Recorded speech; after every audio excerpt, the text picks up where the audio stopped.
반갑습니다. MNS 아카데미에서 생명과학 가르치고 있는 이재필 선생님입니다. 오늘 6월 모의고사 고2 시험에 대해서 간략하게 이야기하고 해설 강의 촬영해 보도록 하겠습니다.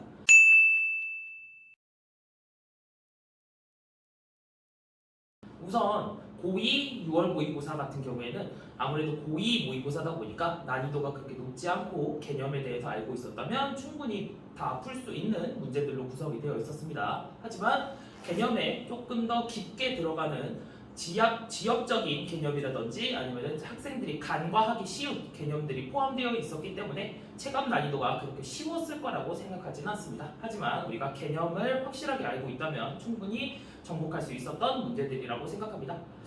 그리고 고2 모의고사 같은 경우에는 난이도가 고3 모의고사보다는 훨씬 더 쉽기 때문에 잘 봤다고 해서 꼭 좋아할 필요는 없지만 혹시나 조금 성적이 안 좋았다면 우리가 차근차근 개념 공부를 조금 더 열심히 할 필요는 있겠다 이렇게 생각을 해주면 되겠습니다.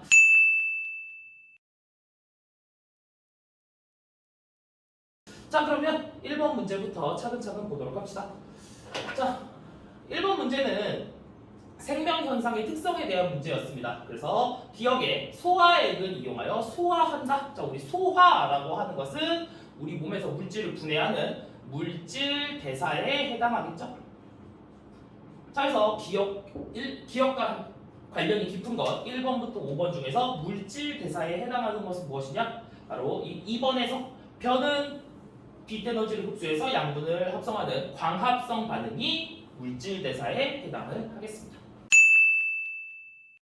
2번은 사람의 세포에 바이러스 X가 결합된 상태, 그래서 각각 바이러스와 세포에 대해서 묻고 있습니다. 자, 기억이 바이러스가 되겠고 니은이 세포가 되겠죠. 자, 기억은 핵산을 가진다. 바이러스는 핵산과 단백질 껍질로 되어 있는 물질입니다. 그래서 핵산을 가지고 있는 거 맞고요. 니은에서 물질 대사가 일어난다. 세포는 우리 생명 시스템의 가장 기본 단위로서 생명 현상의 특성 중 하나인 물질 대사가 일어나는 것 맞습니다. 기억과 니은에서 세포 분열에 의해 증식한다. 자, 니은은 세포 분열을 통해서 증식하는 게 맞지만 기억은 니은에서 세포 분열을 통해서 증식하는 것이 아니라 핵산과 단백질 껍질이 각각 합성이 된 다음에 조립이 되는 형태로 증식을 합니다. 세포 분열이 아니라 각각을 합성해서 조립하는 형태로 증식한다. 그래서 정답이 3번이 되겠습니다. 자, 3번은 영양소의 물질 대사에 대한 과정입니다. 그래서 단백질이 아미노산으로 분해가 되고 아미노산이 세포를 통해서 필요한 에너지로 사용되는 과정. 자, 기억 과정은 이화작용에 해당한다. 자, 단백질은 아미노산이 합쳐진 중합체적 중합체를 단위체로 분해하는 과정은 우리 소화 과정이고 이는 이화 과정 맞습니다.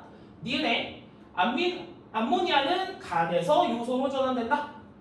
자, 암모니아는 간에서 요소로 전환되는 것 이것은 우리가 암기해야 되는 사항이죠. 맞습니다. 디귿에 니은 과정 ATP가 ADP와 무기인산으로 변하는 과정에서 방출된 에너지는 생명 활동에 이용이 된다. 맞는 이야기죠. 우리가 ATP라고 하는 물질로 에너지를 저장하고 있다가 ADP와 무기인산으로 나오면서 이때 방출되는 에너지를 생명 활동에 이용하는 것 맞습니다. 그리고 4번은 생명현상의 두 방법을 탐구한 방법이다. 그래서 귀납적 탐구 방법과 연역적 탐구 방법을 각각 순서 없이 나타냈다라고 했는데 자, 지금 보면 제인 구달 박사의 침팬치 연구. 자, 침팬치 연구 같은 경우에는 침팬치가 어떤 행동을 하는지 면밀히 오랜 기간 동안 관찰을 한 끝에 규칙성을 찾아내는 것이기 때문에 이것은 귀납적 탐구 방법이 되겠고요. 자, 나 방법 같은 경우에는 탄저병 백신의 효과를 알아보기 위해서 두 집단으로 나눈 다음에 그 집단의 각각 결과를 확인하고 탄저병 백신의 효과를 확인하는 실험 이거는 가설을 설정하고 그것을 입증하기 위한 실험을 진행하는 연역적 탐구 방법이 되겠습니다. 자, 그럼 기억에 간은 귀납적 탐구 방법으로 연구한 사례이다. 귀납적 탐구 방법 맞고요. 니은에 나는 기억이 대조군이다. 자, 나에서 각각 보면 기억과 니은 집단으로 나눴는데 기억은 주사를 하지 않았고 니은은 주사를 했습니다. 자, 주사를 하지 않았다는 건 자연 상태 그대로 놔두었다는 거고 백신을 주사했다는 것은 무언가 조작을 가한 거죠. 그래서 조작을 가한 쪽이 실험군이 되고요. 조작을 가하지 않은 쪽이 대조군이 됩니다. 그래서 기억은 대조군이다. 맞는 이야기가 되는 거죠. 자, 그리고 디귿에 나에서 백신 주사 여부는 종속변입니다. 자, 백신을 주사하였다라고 하는 것은 주사할 수도 있고 안 할 수도 있는 거죠. 주사를 할 수도 있고 안 할 수도 있고 이렇게 바꾸어지는 요인은 우리가 이런 백신 주사의 경우에는 바꾸어줄 수 있는 요소이기 때문에 이것을 우리는 조작변이라고 부릅니다. 자, 그렇다면 조작변임에 의해서 결과로 나타난 것들 기억은 탄저병 증세가 나타났고 니은은 모두 건강하였다. 이렇게 이 조작변임의 결과로서 나오는 것이 바로 종속변임이 됩니다. 그러니까 조작변임은 백신 주사 여부, 그래서 백신 주사 여부는 종속변임이 아니라 조작변임이다. 자, 5번 문제는 항상성 조절에 대한 내용이었습니다. 자, 호르몬에 대해서 묻고 있네요. 학생 A는 외분비샘에 생성되어서 외부로 분비된다. 자, 외분비샘에서 생성되는 것들은 호르몬이 아니라 외부로 분비되는 땀, 침 혹은 소화효소 등이었죠. 호르몬은 내분비샘에서 생성됩니다. B는 호르몬은 특정 호르몬 수용체를 가진 표적세포에만 작용한다. 이거는 맞는 이야기죠. 호르몬은 표적세포가 있는 곳에서만 작용을 합니다. 특정 호르몬 수용체를 가진 표적세포에서만 작용을 합니다. C. 호르몬의 분비량이 부족하면 결핍증, 많으면 과다증이 나타난다. 이것도 역시 맞는 이야기입니다. 적정량이 조절이 돼야 되죠. 그래서 정답은 4번이 되겠습니다. 물질 대사에 대한 내용이 나옵니다. 자, A부터 봅시다. 체온 조절, 심장 박동, 혈액 순환과 같은 생명 현상을 유지하는데 필요한 최소한의 에너지량을 우리는 활동대사라고 하지 않고 뭐라고 하냐면 기초대사량이라고 하죠. 활동대사량은 내가 움직이는 데 필요한 에너지량이었습니다. B는 우리가 섭취한 음식물로부터 얻은 에너지량에 활동하는 데 필요한 에너지량보다 더 많으면 에너지 과다 상태가 되는 거죠. 비만, 당뇨, 고혈압들이 발생할 수 있다. 맞는 이야기입니다. 자, C. 대사성 질환은 잘못된 생활습관, 과도한 영양 섭취, 운동 부족으로 발생하지만 스트레스나 유전 등에 의해서는 발생하지 않는다. 자, 대사성 질환이라고 하는 건 물론 이러한 요인들로 발생하지만 스트레스나 유전적 질환과 같은 이런 간접적인 영향으로도 발생을 할 수 있습니다. 그래서 정답이 2번이 되겠습니다.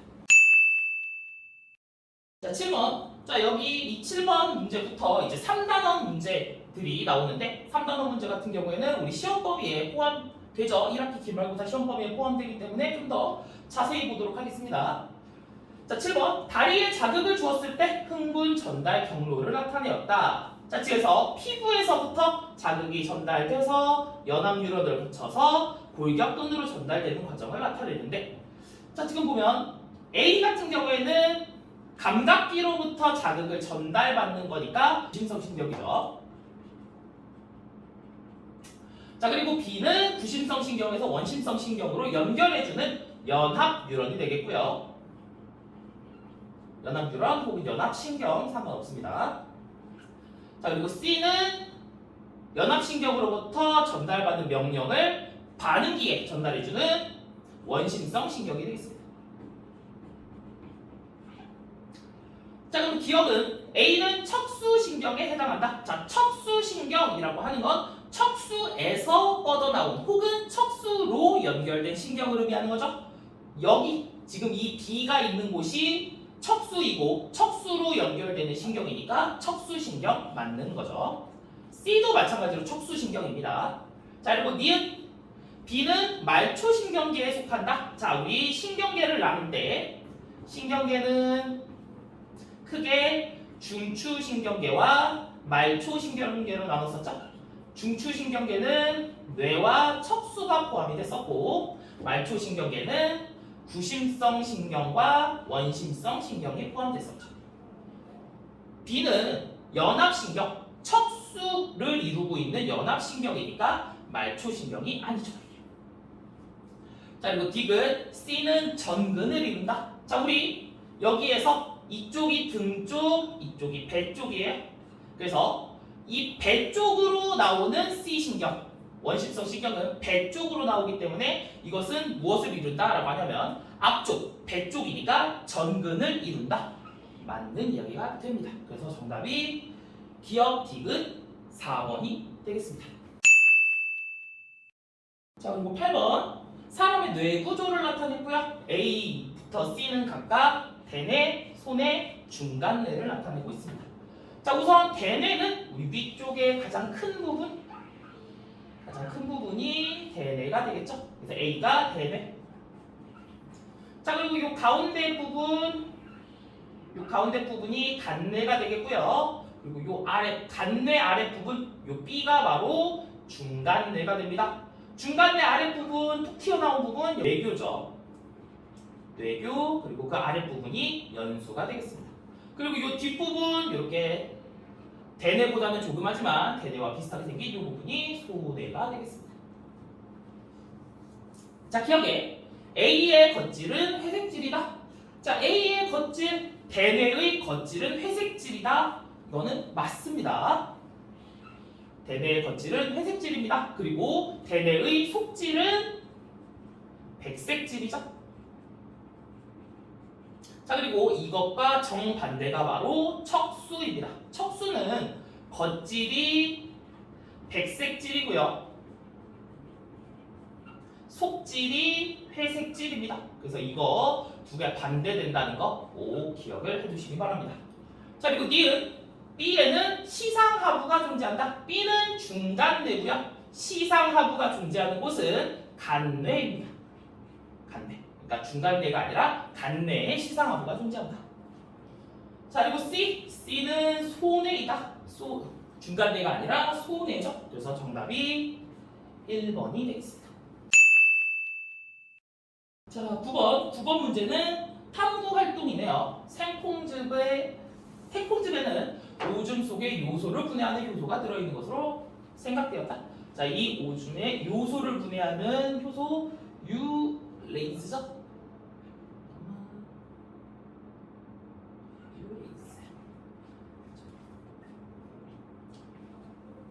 자, 그리고 나에서는 1부터 5까지 비거에 각각 용액을 넣어서 BTB 용액을 떨어뜨렸을 때 변화를 확인해봤습니다.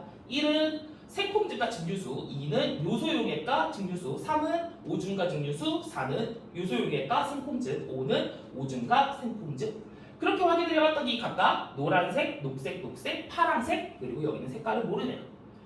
자, BTB 용액은 산성에서 노란색, 중성에서 녹색, 염기성에서 파란색을 띈다. 그랬을 때 암모니아가 녹아있는 용액은 염기성을 띠는 파란색을 띈다는 뜻인 거죠. 자, 그러니까 파란색이 나타난 여기가 염기성이 나타나는 거죠.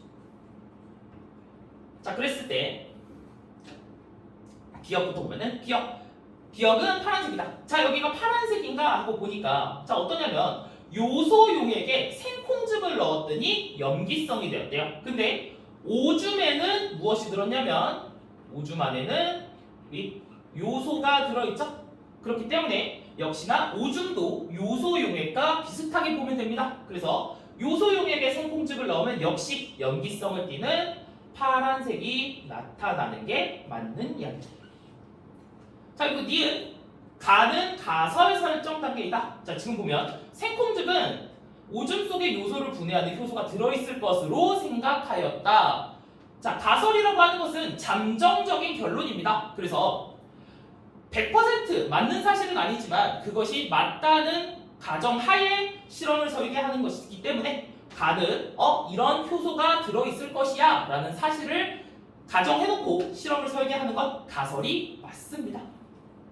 가설 성계 단계가 맞고요. 디귿에 다의 비커 4에는 암모니아가 들어있다. 다의 비커 4번에는 자, 암모니아가 들은 용액은 염기성을 띠는데 염기성은 파란색을 띠죠. 결국엔 염기성을 띠는 물질이 들어있던 뜻이고 여기서 염기성을 띠는 물질은 바로 암모니아가 되겠죠. 그래서 암모니아가 들어있다. 맞는 이야기입니다. 그래서 정답이 5번이 되겠습니다. 자, 10번은 막전이에 대한 내용입니다. 그림 가는 어떤 뉴런의 축삭도이기에 흥분이 1에 전도되었을 때 지점 1, 2, 3에서 이온 통로를 통한 이온의 이동을 나는 뉴런의 막전이가 휴지전이일 때 세포 안팎의 이온 분포를 나타낸 것이다. 1에서 3은 각각 재분극, 탈분극, 분극 상태이며 기억 니은은 나트륨 이온과 칼륨 이온 중 하나이다.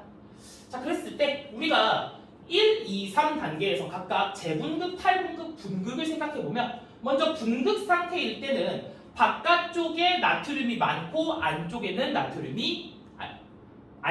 칼륨 이온이 많은 상태, 그리고 나트륨 통로와 칼륨 통로가 둘 다 닫혀있는 1번 상태가 분극 상태가 될 것이고요. 자, 여기서 탈분극이 되면 나트륨 통로가 열리면서 세포 안쪽으로 나트륨 이온이 들어오는 상태, 2번 상태가 탈분극이 될 것이고, 탈분극. 자, 그리고 3번은 자연스럽게 뭐가 되냐면 재분극이 되겠죠? 재분극은 칼륨 이온이 밖으로 나아가는 상태가 됩니다. 자, 그리고 이온 기억 니은을 어떻게 찾을 것이냐? 자, 이 중에서 나에서는 휴지전이일 때, 휴지전이라고 하는 것은 상태가 분극 상태인 거죠.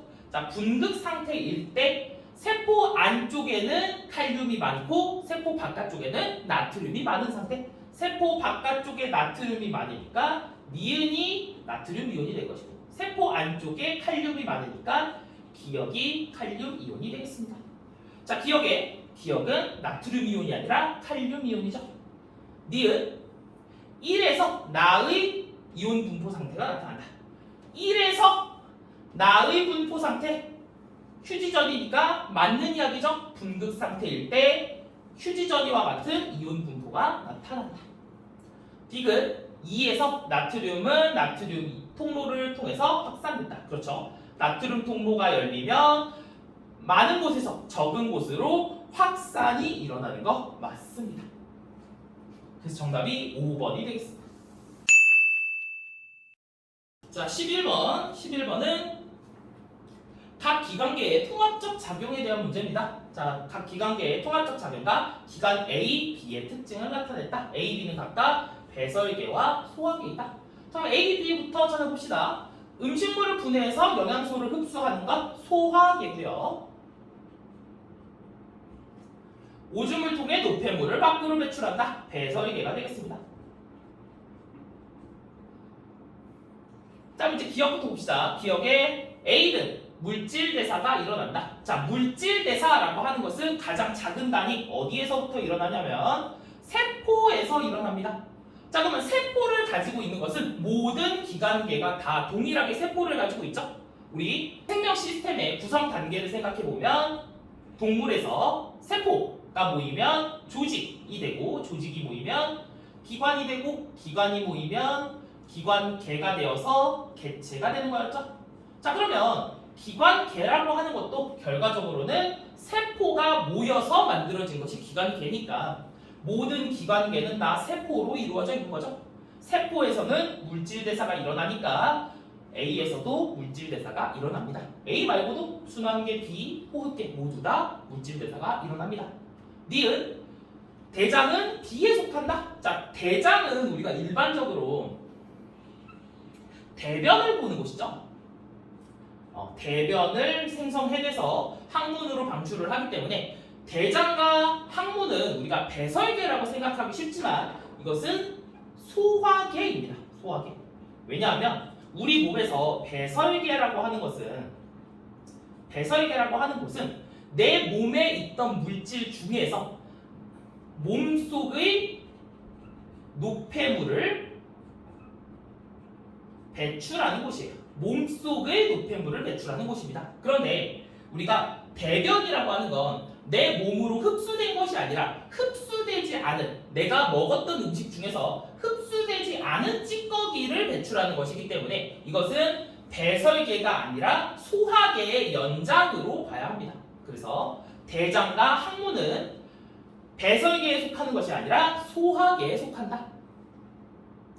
자, 그리고 디귿, 호흡계에서 기체 교환이 일어난다. 그렇죠. 호흡계에서는 우리 폐포와 모세혈관 사이에서 산소는 모세혈관 쪽으로 확산이 일어나고 모세혈관에서 폐포 쪽으로 이산화탄소의 확산이 일어나면서 서로 기체 교환이 일어나는 장소였죠.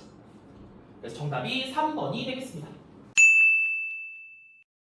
자, 12번은 시냅스로 연결된 두 뉴런의 관계에 대해서 나와 있습니다. 자, 가와 나가 나와 있는데, 자, 각각 생긴 모양을 보고 우리가 어떤 뉴런인지 파악할 수 있어야 해요. 가는 가지돌기 뒤에 바로 축삭돌기가 연결이 되어 있고, 축삭돌기 가운데에 신경세포체가 있는 걸로 봐서 아, 얘는 구심성 뉴런이구나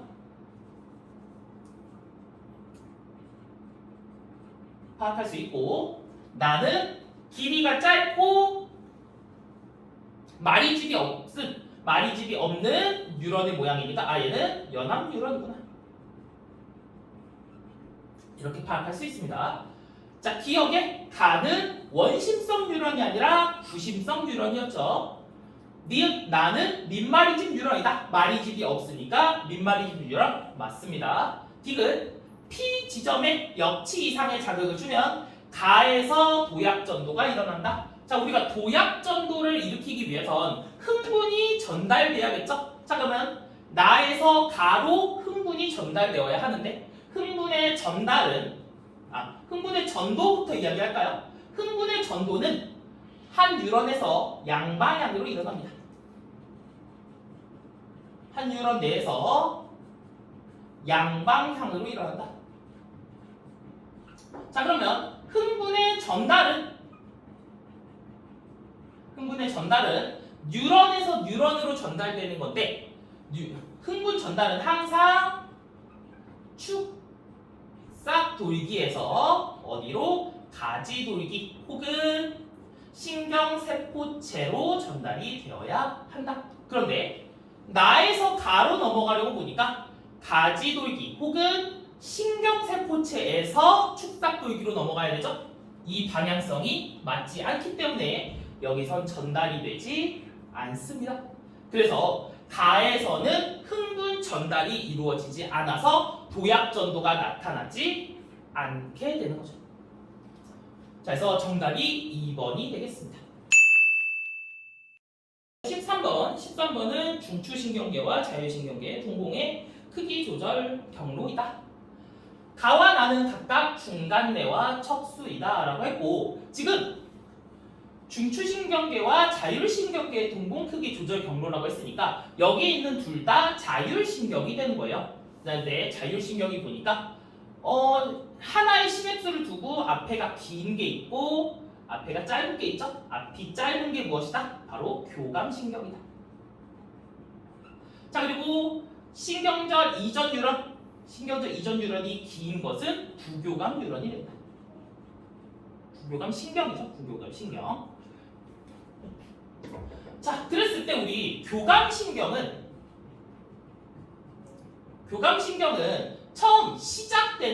처음 뻗어나오는 자리가 어디냐면 척수 중간에서 뻗어나옵니다. 교감신경은 척수 중간에서 뻗어나오는 반면 부교감신경은 어디서 뻗어나오냐면 중간뇌, 연수, 그리고 척수 끝 꼬리뼈 근처 끝부분에서 뻗어나오게 됩니다. 자, 그렇기 때문에 자, 지금 여기 교감신경은 항상 어디? 척수 중간에서 뻗어나오기 때문에 나는 척수가 되겠고, 자, 그러면 여기 부교감신경 척수 중간내 둘 중 하나인데 척수는 나였으니까 가는 중간내가 되겠죠. 자, 그래서 이렇게 교감신경, 부교감신경 그리고 뻗어나오는 위치에 따라서 가, 나 찾아주고요. 이제 문제 풀어봅시다. 기억에 가는 뇌줄기에 속한다. 뇌줄기는 중간뇌, 뇌교, 연수 이렇게 세 가지가 포함되는 거죠. 가는 중간뇌였으니까 내줄기에 포함되는 거 맞습니다. 니은의 기억이 흥분하면 동공의 크기는 작아진다.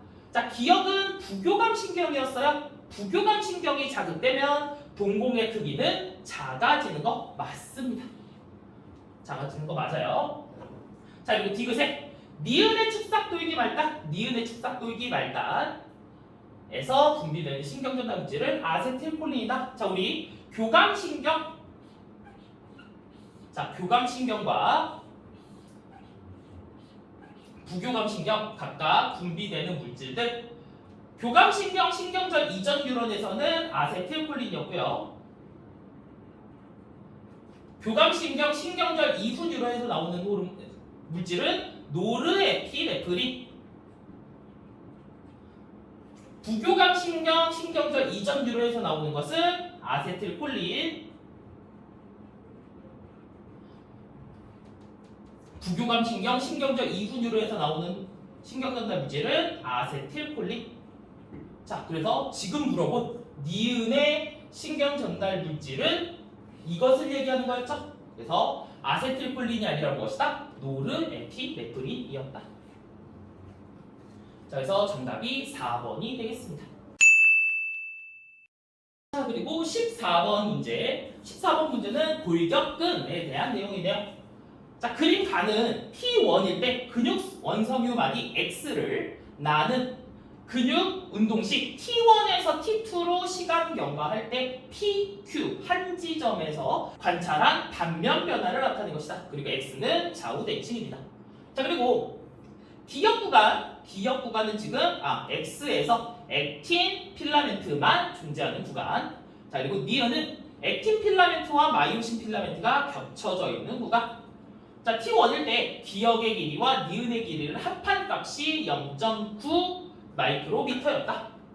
자, 그리고 A와 B는 각각 액틴 필라멘트와 마이오신 필라멘트 중 하나이다. 자, 그러면 두꺼운 게 마이오신 필라멘트가 될 것이고 얇은 게 액틴 필라멘트가 되겠죠?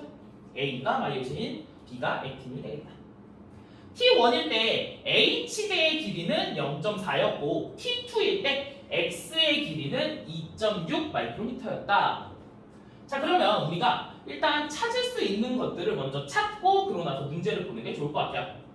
자, 우선 T1에서 T2로 변화했을 때 P 혹은 Q 지점에서의 변화인데 지금 보면 마이오신과 액틴이 둘 다 같이 보이다가 액틴이 사라진 걸 볼 수 있죠. 자, 그랬을 때 얘가 P, Q 둘 중에 한 지점인데 만약에 Q 지점에서의 단면 변화였다면 액틴과 마이오신이 완전히 벌어지게 되는 형태가 되겠죠. 자, 근데 마이오신과 액틴이 이렇게 벌어지게 되면 더 이상 근수축이 일어날 수가 없기 때문에 우리 근육은 마이오신과 액틴이 완전히 멀어지는 게 아니라 일정 부분은 겹쳐질 수밖에 없어요. 자, 그렇다면 이 P 지점에서는 완전히 벌어질 수가 없기 때문에 아직도 겹쳐 있겠죠? 그러면 이런 식의 변화가 나타나지 않을 겁니다. 그래서 이 나 그림은 P 지점에서의 변화를 나타낸 것이다 라고 할 수 있겠죠. 자, 그리고 이제 길이를 한번 확인을 해볼 텐데, 자, 우리 T1 시점일 때 기억의 길이와 니은의 길이를 합한 것이 0.9 마이크로미터였어요. 자, 그런데 T1일 때 H대의 길이가 0.4 마이크로미터였거든. 자, 그러면 기억과 니은을 합친 것이 0.9였고요. 요 H대의 길이가 0.4였습니다. 서로 좌우 대칭이기 때문에 여기도 마찬가지로 0.9가 될 테니까 전체 X의 길이는 얼마가 되냐면 2.2 마이크로미터가 되겠어요. 자, 2.2 마이크로미터라는 사실을 찾았고 이제 T2일 때 X의 길이는 얼마였냐면 2.6 마이크로미터였습니다. 그러면 T1에서 T2로 간 게 수축을 한 게 아니라 이완을 했다는 사실을 확인할 수 있겠죠. 자, 이완이 됐다. 자, 그러면은 X축과 X의 길이에서 이 마이오신 필라멘트와 액틴 필라멘트가 서로 이렇게 멀어지게 되는 이완이 일어났다라는 걸 알 수 있습니다. 자, 이제 보기를 하나씩 보면서 해결을 해봅시다. 자, 기억에 A는 마이오신 필라멘트다. 맞는 이야기였죠. 니은에 나는 Q의 단면 변화가 아니라 P의 단면 변화였다. 자, 디귿에 니은의 길이. 자, 지우고 다시 봅시다. 자, 니은의 길이는 겹치는 부분이죠. 겹치는 부위는 T1일 때가 T2일 때보다 0.2 마이크로미터 길다. 자, 우리가 니은의 길이는 어떻게 계산을 할 수 있냐면, 자, 전체 증가한 길이가 0.4 마이크로미터만큼 나타났죠. 자, 그러면 0.4만큼 늘어날 때 좌우로 벌어지니까 왼쪽 오른쪽이 각각 0.2 마이크로미터씩 늘어나게 된 거예요. 자, 그러면 여기 있던 애가 0.2만큼 왼쪽으로, 여기 있던 애가 0.2만큼 오른쪽으로 움직인 겁니다. 자, 그래서 얘가 0.2만큼 왼쪽으로 늘어나면 겹치는 부위는 0.2만큼 줄어들게 되겠죠? 그래서 T1일 때의 니은과 T2일 때의 니은을 봤을 때 T2일 때는 0.2만큼 왼쪽으로 늘어나니까 겹치는 부위가 0.2만큼 더 줄어들게 된다. 그래서 T1의 니은, T2의 니은을 비교했을 때는 T2의 니은에 0.2만큼을 더한 값이 T1의 니은이 된다. 그래서 T1일 때가 T2일 때보다 0.2 마이크로미터 더 긴 게 맞는 이야기인 거죠. T2일 때가 더 짧아졌으니까 T1일 때가 더 길다. 맞는 이야기입니다. 그래서 정답이 4번이에요. 자, 15번. 15번은 민마리집 신경 A의 지점 P에서 지점 D1, D2, D3까지의 거리와 P에서 역치 이상의 자극을 1 해주었을 때 D1에서 D3까지 막전이가 각각 30mV가 될 때까지 경과한 시간을, 그리고 그림은 D1, D2, D3에서 막전이의 변화를 나타내는 것이다. 자, 그랬을 때 우리가 지금 이 표는 플러스 30mV가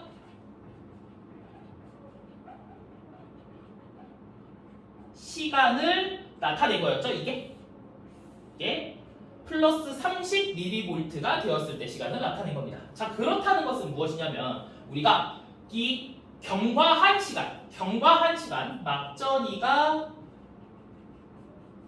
발생한 시간이라는 뜻은 무엇이냐면, 첫 번째로는 뉴런이 흥분이 이동한 시간과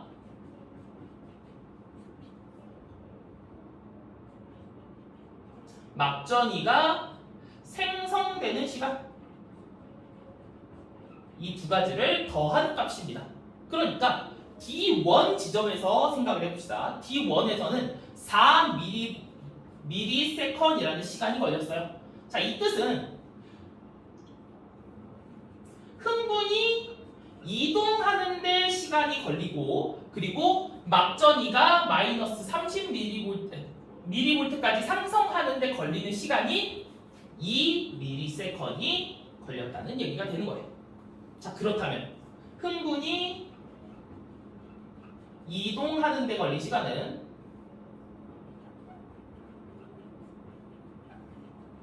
몇 초가 되는 거냐면 2ms 되는 거죠. 자, 우리 속력은 어떻게 구했었냐면, 우리 속력은 이동거리분의 시간이 속력이었습니다. 자, 그렇다면 이동거리 4cm분의 이 걸린 시간 2ms를 나눠주면 2cm/ms이 바로 이 뉴런에서의 흥분 전도 속도가 되는 거예요. 흥분 전도 속도는 2cm/ms이 되겠다. 자, 이렇게 구해놓고 이제 보기에서 있는 내용들을 갖다가 한번 하나하나 해결을 해봅시다. 기억은 10이다. 그러면 기억을 계산을 해야겠네요. 자, 그럼 기억을 계산을 해봅시다. 자, 지금 현재 D3가 막전이가 미리볼트 30이 될 때까지 걸린 시간은 7초라고 합니다. 자, 이 7초라고 하는 시간은 흥분이 이동하는 데 걸린 시간 플러스 막전이가 발생하는 데 걸리는 시간 2ms. 그러면 이동하는 데 걸린 시간은 5ms이 되는 거죠. 이 뉴런에서 흥분 전도 속도는 2cm/ms이니까 5초가 걸린다면 10cm가 되는 게 맞습니다. 10cm가 되는 게 맞죠. 자, 니은의 A에서 흥분 전도 속도는 2cm/ms이다. 맞습니다. 디귿의 P에서 역치 이상의 자극을 1회 주고 경과한 시간이 2ms이라면 D1에서의 막전이와 D3에서의 막전이는 같다. 자, 이것도 한번 계산을 해보도록 합시다. 자, 경과한 시간이 2ms이다. 자, 먼저 D1에서부터 계산을 할게요. D1은 2ms이 걸리면 D1까지 도달하는데 2초가 걸리죠? D1까지 도달하는 게 2초가 걸리니까 2초 이동하는데, 그리고 막전이가 발생하는 데는 참아 시간을 쓸 수가 없어요. 자, 그럼 참아 시간을 쓸 수 없다는 건 0초일 때, 이때가 되겠죠? 자, 그리고 D3로 가봅시다. D3는 지금 보면 D3는 여기가 10cm니까 이동하는 데만 5초라는 시간이 걸려야 돼요. 자, 그러면 2초라는 시간을 줬다면 참아 도달도 하지 못하겠죠?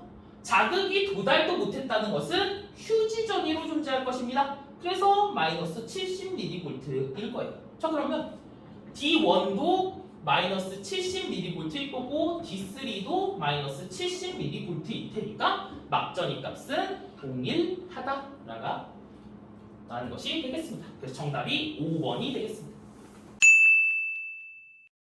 자, 16번은 중추신경계에 속한 자율신경의 작용에 대한 문제입니다. 자, 그래서 중추신경계 가나에 속한 자율신경 작용으로 인해서 심장과 방광의 반응을 나타낼 것이다. A와 B 중 신경절이 있고 C와 D 중 신경절이 있다. 기억과 니은은 각각 한 개의 뉴런이다. 자, 그랬을 때 지금 보면 그러면 우리가 요 교감신경이 무엇인지 찾아줘야 되는데, 교감신경이 아니라 자율신경이죠. 자율신경이 무엇인지 찾아줘야 하는데 그 근거로 이 두 가지가 나와 있습니다.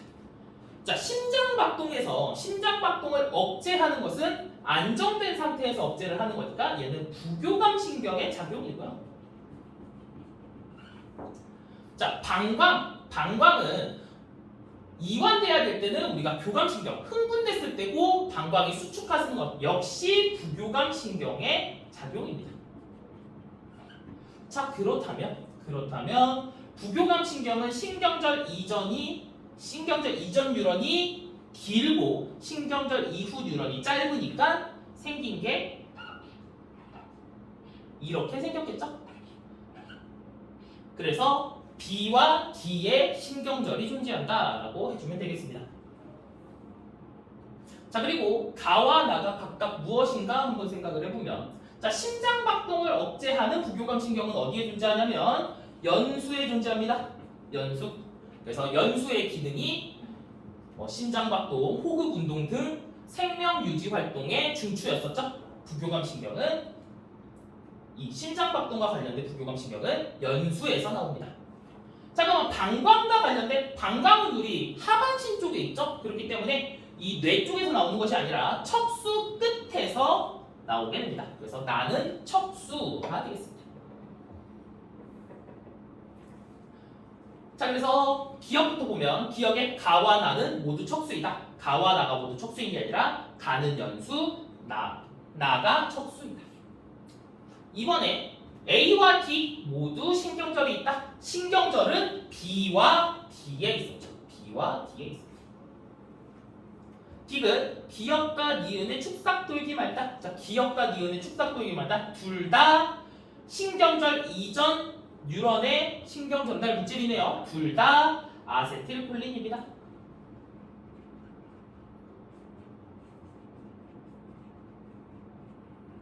그래서 정답은 3번이 아니라 2번이 되겠죠? 2번이 되겠습니다. 자, 17번은 항상성 조절에 대한 문제네요. 정상인에서 일어나는 체온 조절 과정의 일부를 나타낸 것이다. 다는 각각 저온 자극과 고온 자극을 주었을 때 반응이다.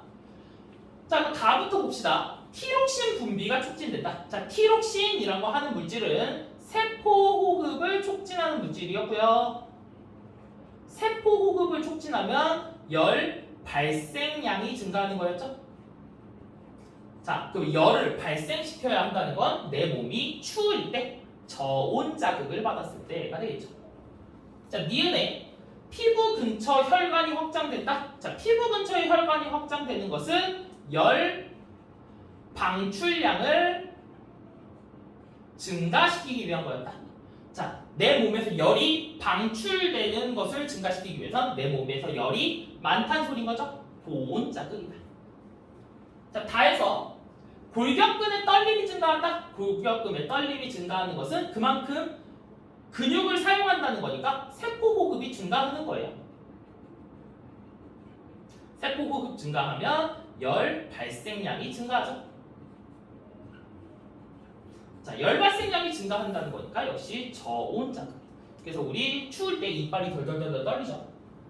자, 기억에 티록신 분비량이 증가하면 물질 대사를 촉진한다. 얘가 바로 물질 대사잖아. 물질 대사를 촉진하는 거 맞는 이야기죠. 니은에 나는 저온 자극을 주었을 때 나타나는 반응이다. 나는 저온 자극이 아니라 고온 자극이었습니다. 디귿의 다에 의해 열 발생량이 감소하는 것이 아니라 증가하는 거였죠. 그래서 정답이 1번이 되겠습니다. 18번은 생명과학의 통합적 특성에 대한 내용이었습니다. 자, 학생 A는 생태학은 생명과학 분야 중 세부 분야야. 역시 맞는 이야기입니다. 그래서 생명과학의 분야 중에 생태계만을 공부하는 생태학이라고 하는 분야가 있죠. B는 사람 유전체 사업의 완성은 생명과학 지식으로만 이루어진 건 아닙니다. 이 어마어마한 프로젝트를 생명과학의 지식으로만 완성할 수가 없는 거죠. 왜냐하면 물리학의 지식, 화학의 지식, 공학의 기술들 여러 가지 것들이 같이 협업을 해야지만 가능했던 사업이었습니다. 세 번째, 생명과학은 질병, 환경 문제, 기후변화 등의 문제를 해결하는 데 기여를 할 수 있는 거죠. 그래서 정답이 3번이 되겠습니다. 자, 19번. 그림 가는 공복 상태인 정상인에게 포도당을 투여한 후 시간이 지난 후 혈당량. 나는 간에서 호르몬 A가 뭔지 모르겠지만 호르몬 A에 의해 일어나는 물질 전환 과정이다. 호르몬 A는 혈당량 조절에 관여하고요. 이자에서 분비한대요. 이자에서 분비하는 호르몬 우리 두 가지 글루카곤과 인슐린 이 둘 중 하나겠네요. 자, 그러면 호르몬 A의 정체부터 찾아봅시다. 자, 글리코젠을 포도당으로 분해하는 호르몬이네요. 얘는 글루카곤이겠구나. 글루카곤이겠구나 라는 걸 알 수 있고, 자, 그리고 가 그래프를 보면 포도당을 투여했을 때 혈당량이 쭉 올라갔다가 점차 혈당량이 낮아져서 아까와 같은 정상 상태로 돌아오는 걸 확인할 수 있습니다. 자, 그럼 보기를 봅시다. 기억에 A는 글루카곤이다. 맞는 이야기였죠.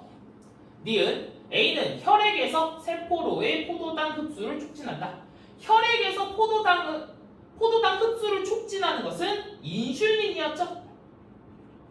글루카곤은 간에서 글리코젠을 포도당으로 분해하는 작용만 했습니다.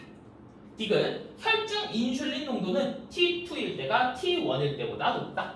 자, 혈중 인슐린 농도, 인슐린은 포도당을 낮추는 작용을 하기 때문에 인슐린 농도는 혈당량이 높을 때 높습니다.